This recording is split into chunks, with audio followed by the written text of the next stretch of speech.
ഈ വീഡിയോ എല്ലാവരും ഷെയർ ചെയ്യണം. ബിഗ് ബോസ് കാണണം. ജാസ്മിന്റെ കരച്ചിൽ കാണുമ്പോ ഞങ്ങൾ പ്രേക്ഷകർക്കാണ് ചങ്ക് പൊട്ടുന്നത്.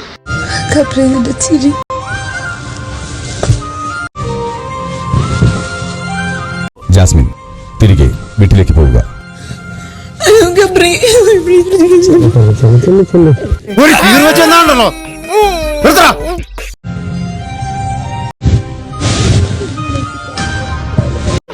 വിശ്വാസമായി കുട്ടി, നിന്റെ ഈ കണ്ണീരിനേക്കാൾ വലിയ തെളിവ് ആവശ്യമില്ല. പുറത്ത് വളരെ നല്ലൊരു വിവാഹം പറഞ്ഞുറപ്പിച്ചിട്ടും അകത്ത് കണ്ട ഗബ്രിയെ ഇത്രയേറെ അവൾ ഇഷ്ടപ്പെടുന്നുവെങ്കിൽ ഗബ്രി പോയതിനു ശേഷമുള്ള അവളുടെ സങ്കടം മാറാൻ അവളെ കൂടി പുറത്തേക്ക് വിടൂ. ബിഗ് ബോസ് പുറത്തേക്ക് വിടൂ.